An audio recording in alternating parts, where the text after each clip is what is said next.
पूजा होती है तो गणपति बप्पा से और माता लक्ष्मी से प्रार्थना करते हैं कि अपने भक्तों पर असीम कृपा करें। और दीपावली के पावन पर्व के अवसर पर हम हाजीपुर सहित वैशाली जिला के सभी लोग को शुभकामना देते हैं, बधाई देते हैं और आग्रह करते हैं कि दीपों का यह पर्व दीपोत्सव शांति सौहार्द से मनाएं। बाकी इसके तुरंत बाद महापर्व छठ आने वाला है, छठ की भी ढेर सारी शुभकामनाएं, बधाई। और तुरंत बाद एक लोकतंत्र का बड़ा पर्व जिसको हम लोग मतदान कहते हैं वह भी होने वाला है। तो लोगों से आग्रह है, विनती है कि केंद्र की सरकार और राज्य की सरकार जो जनहित की कल्याणकारी योजनाएं हैं और विकास की योजनाएं हैं उसको देखते हुए अपना आशीर्वाद पुनः एनडीए को दे, ऐसा विनती आग्रह है। कई विषयों पर जो विरोधी दल के लोग होते हैं, स्वाभाविक प्रक्रिया है कि लोकतंत्र में जो कमियां होती है सरकार की उसको दिखाना, लेकिन हाजीपुर में हो क्या रहा है कि सिर्फ और सिर्फ सोशल मीडिया बहुत अच्छा चीज़ है, इसमें कहीं कोई दो राय नहीं है। आज सोशल मीडिया का बड़ा पकड़ बड़े आबादी पर है। सोशल मीडिया के माध्यम से बहुत कम समय में अपनी बातों को बहुत हद तक, बहुत ज़्यादा लोगों तक पहुंचाई जा सकती है। लेकिन कुछ लोग जो बिल्कुल भी सोशल नहीं है, बिना मतलब के कोई बखेरा खड़ा करना जिनका उद्देश्य है, सिर्फ और सिर्फ विकास से, काम से कोई लेना देना नहीं है। हाजीपुर की सड़कें कटी, हाजीपुर की सड़कें कटी तो सीवरेज का काम चल रहा था, पाइपलाइन का काम चल रहा था, गैस पाइपलाइन का काम चल रहा है, पेयजल का काम चल रहा है, सड़कें कटी और उसके बाद तुरंत मानसून आ गया। मानसून के कारण वह योजना पूरा नहीं हो पाया। स्वाभाविक तौर पर चूंकि औद्योगिक क्षेत्र में जो पाइपलाइन डाला जाना है वो 22 से 23 फीट डेप्थ में नीचे जाकर डालना है, जलस्तर ऊपर आ गया था। तो जो भी सड़कें कटी उसको एक बखेरा खड़ा करना, जल जमाव हो गया है। जल जमाव होता है, हाजीपुर की बड़ी समस्या है जल जमाव। और हाजीपुर ही नहीं, हम समझते हैं कि शायद ही कोई शहर, चाहे वह नगर हो या महानगर हो, जल जमाव से बिल्कुल मुक्त है, ऐसा नहीं है। सब शहर प्रभावित होता है। हाजीपुर की भी बड़ी समस्या है। हम सब जानते हैं कि 129 करोड़ की स्टॉर्म वाटर ड्रेनेज सिस्टम की निविदा हो गई है, काम अवार्डेड हो गया है, कॉन्ट्रैक्टर को काम मिल गया है, उसने सर्वे का काम प्रारंभ कर दिया है। तो जल निकासी पर भी बड़े पैमाने पर 32 किलोमीटर ड्रेन का निर्माण होना है। 12 किलोमीटर पहले से जो ड्रेन की निविदा हो चुकी है, काम अवार्डेड हो चुका है, उसका भी कोई स्तर ऊपर नीचे न हो, साथ में ही वह ड्रेन भी बनेगा तो हाजीपुर जल जमाव से मुक्त भी होगा। बाकी कुछ लोग जो हम बता रहे हैं, किसी तरह वोट न देने वाले को का जो फसल काट लिया करते थे वो लोग आज विकास की बात कर रहे हैं। विकास नहीं हुआ, विकास नहीं, विकास साफ साफ, चाहे वह सदर हॉस्पिटल हो, चाहे दिग्घी का वह आरओबी, गुमटी जब जाम होता था 1-1 घंटे के लिए दिग्घी जाना कठिन हो जाता था, चाहे बाजार समिति का भवन हो, स्वास्थ्य का भवन हो, शिक्षा का भवन हो, ढेर सारा काम हुआ है। हाजीपुर में ही अभी सड़कों के अलावा 500 करोड़ से ऊपर का सीवरेज और स्टॉर्म वाटर ड्रेनेज सिस्टम का काम प्रारंभ होने वाला है। औद्योगिक क्षेत्र हाजीपुर को लगभग 300 करोड़ रुपया प्राप्त हुआ है। तो ढेर सारा काम हुआ है, लेकिन विरोधियों का मकसद सिर्फ और सिर्फ हंगामा खड़ा करना है। तो हाजीपुर में हंगामा खड़ा करने की अनुमति किसी को नहीं दी जाएगी। निश्चित तौर पर कमल को हाजीपुर के लोगों का लगातार आशीर्वाद मिलता रहा है, इस बार भी आशीर्वाद प्राप्त होगा। और बिना मतलब का जो हम बोल रहे हैं बार बार कि बखेरा खड़ा करना, कि रामनवमी के दिन अगर जुलूस में बिजली काटी जाती है तो वो लोग बखेरा खड़ा करते हैं कि बिजली नहीं रहने के कारण, पंखा नहीं चलने के कारण कई लोगों की मृत्यु हो गई है। यह अफवाह फैलाना, बिजली अगर आई है तो एनडीए के शासनकाल में आई है, बिजली अगर रह रही है तो एनडीए के शासनकाल में रह रही है, उसके पहले कहाँ था बिजली। तो अननेसेसरी जो बखेरा खड़ा करके और दिमाग में है कि हम बहुत चुनाव को प्रभावित कर लेंगे, यह होने वाला नहीं है। जिन सड़कों को काटा गया था अधिकतर सड़कें बना ली गई है या बननी शुरू हो गई है। बाकी जो भी प्रमुख सड़क है, कोई भी सड़क नहीं छूटेगा, सब सड़कों का निर्माण करा लिया जाएगा। लोगों से हाजीपुर के लोगों से आग्रह है, विनती है कि अपना समर्थन, जो एनडीए को लगातार उनका आशीर्वाद मिला है, आगे भी हाजीपुर के लोगों का आशीर्वाद एनडीए को ही प्राप्त होगा। हाजीपुर में कमल ही खिलेगा। जिस तरीके से विधायक जी, एक सवाल है कि जिस तरीके से आपके विपक्षी दल के नेता कह रहे हैं कि जिस समय नित्यानंद राय चुनाव लड़ा करते थे, जीत का अंतर 50,000 होता था, लेकिन अवधेश सिंह को 3,000 तक ला करके छोड़ दिया और इस बार चुनाव में उनको हरा भी देंगे। पीछे का जो चुनाव था उसमें जीत का अंतर, बात सही है कि 3,000 के आसपास आ गया था। कई कारण था, उस समय हमारे गठबंधन के बड़े कई नेता, चिराग जी साथ नहीं थे, उपेंद्र जी कुशवाहा साथ नहीं थे। तो अब चूंकि चिराग जी भी साथ में हैं, उपेंद्र कुशवाहा जी भी आ गए हैं, और उसके बाद अभी महिला सशक्तिकरण से लेकर ढेर सारा योजना जो डायरेक्ट लाभुकों को प्रभावित कर रहा है। जहाँ तक बात 10,000 रुपये की है जो जीविका की दीदियाँ हैं, तो गरीब महिलाओं के उद्यम के लिए, कारोबार करने के लिए, व्यवसाय करने के लिए योजना आया है, उसका लाभ भी एनडीए को मिलेगा। और जो विरोधी अगर चिंतित है कि जीत का अंतर काफ़ी कम हो गया है, तो एकदम निश्चिंत रहना है, जीत का अंतर काफ़ी बड़ा हो जाएगा, उनको घबराने की कोई जरूरत नहीं। 10,000 तो घूस के रूप में देने का काम किया है विरोधियों का कहना। देखिए, घूस अगर उसको कहा जाएगा तो मोदी जी की सरकार है और नीतीश जी की सरकार है।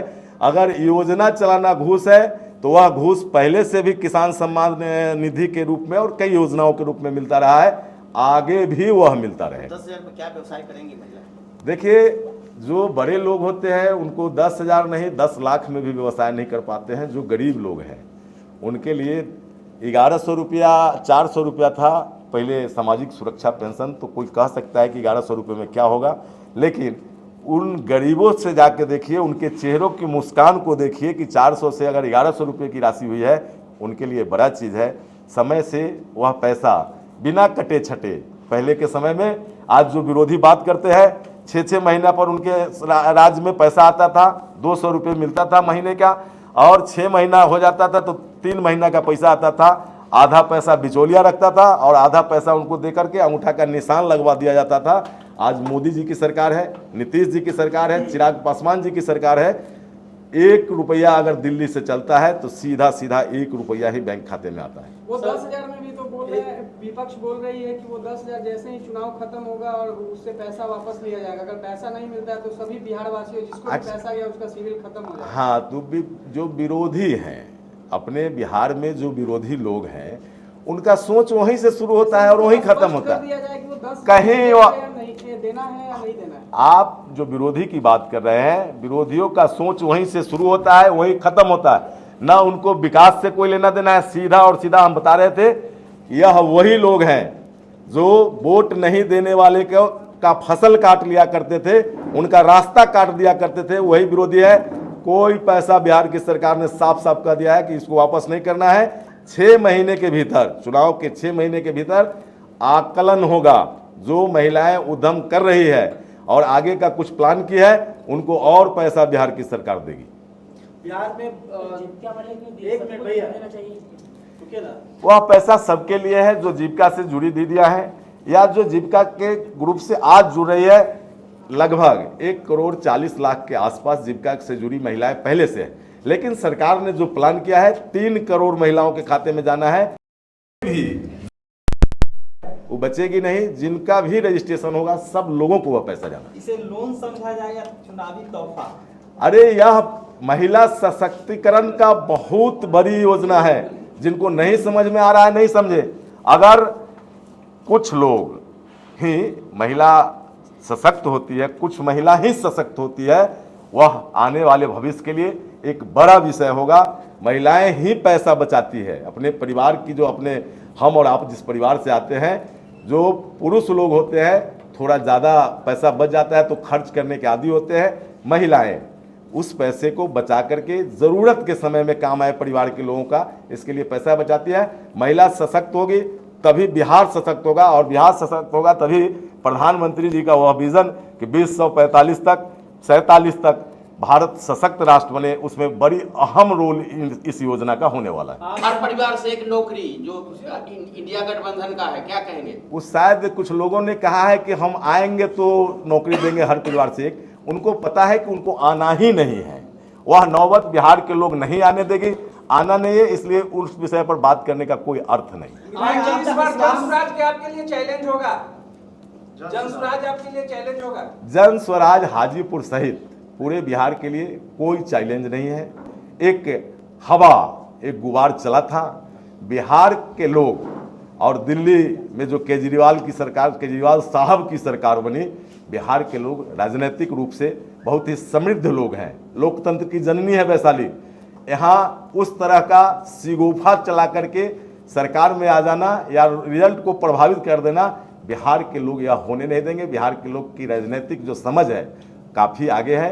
यहाँ संभव नहीं है कि जन स्वराज बहुत व्यवधान डाल सके। आम जनता का एक सवाल है, हम लोग जाते हैं पब्लिक ओपिनियन करने, तो आम जनता हम लोगों से पूछती है कि घूस यानी कि करप्शन, जो भ्रष्टाचार है, घूस के बिना हमारा ब्लॉक में कोई काम नहीं होता। इसके लिए सर आपने क्या किया और आगे क्या प्लान है? देखिए, घूस की जो बात है तो वो कोई शुरू यहाँ से नहीं होता है, हम लोग के लेवल का चीज़, जैसे केंद्र की सरकार और राज्य की सरकार, बात सही है, कई मामलों में कहीं ना कहीं बिचौलिया होते हैं, लेकिन सरकार लगातार इस पर काम कर रही है कि बिचौलियों को हम कैसे अलग करें, कैसे योजनाओं से का लाभ बिचौलिए को द्वारा नहीं मिल पाए। हम वही बात कर रहे थे डीबीटी की, डायरेक्ट बेनिफिट का जो स्कीम है, उसके तहत जो भी पैसा आ रहा है उसमें कोई कहे कि किसान सम्मान निधि में हमको घूस लगा है, चूँकि डीबीटी के माध्यम से पैसा आ रहा है। आवास, प्रधानमंत्री आवास का पैसा भी डीबीटी के माध्यम से आ रहा है, लेकिन कुछ बिचौलिए लोगों को बरगलाते हैं। जब उनको मालूम हो जाता है कि इनका योजना सैंक्शन हो गया है, इनका चयन हो गया है लाभुक के तौर पर, तो कहीं ना कहीं से कुछ लाभ उसका लेना चाहते हैं, बरगला करके कुछ पैसा लेना चाहते हैं। लोग से भी आग्रह करेंगे, पैसा एक्सीडेंटल डेथ होता है उसमें भी कुछ पैसा बिचौलिए लेना चाहते हैं, तो लोग से आग्रह है कि जिनकी सूची बनी है उनको योजनाओं का लाभ दिया ही जाना है, तो बिचौलियों से बचे।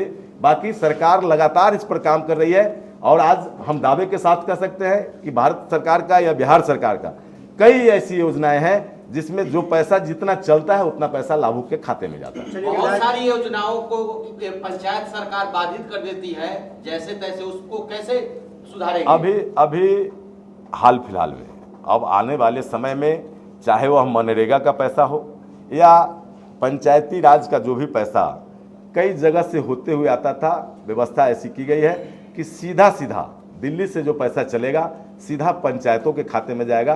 तो उस पर लगातार सतत सरकार की निगरानी है। जहाँ जिसको कहते हैं कई छेद होना, तो जहाँ पॉसिबल हुआ है बंद किया गया है। बाकी भी भ्रष्टाचार का उन्मूलन कैसे हो, इस पर लगातार सरकार काम कर रही है। आने वाले दिनों में उसका लाभ लोगों तक को पहुंचेगा, लेकिन लोग से भी आग्रह है कि बिचौलियों से बचे। सर, एक अंतिम सवाल, पूरा हाजीपुर से पूरा बिहार आपको देख रहा है इस समय, क्या अपील करना चाहेंगे? सब लोगों से आग्रह है, अपील है, दीपावली और छठ बहुत ही पावन पर्व है हम लोग का, सनातन का, तो सौहार्द के साथ दीपावली का पर्व मनाएं, महापर्व छठ मनाएं और उसके तुरंत बाद, महापर्व छठ के बाद मतदान होना है। लोकतंत्र का भी एक बड़ा पर्व है। लोगों से आग्रह है, विनती है कि प्रधानमंत्री जी, आदरणीय मुख्यमंत्री जी और आदरणीय प्रधानमंत्री जी के विकास कार्यों को देखते हुए एनडीए को अपना समर्थन दे, अपना आशीर्वाद दे, यही आग्रह है लोगों से।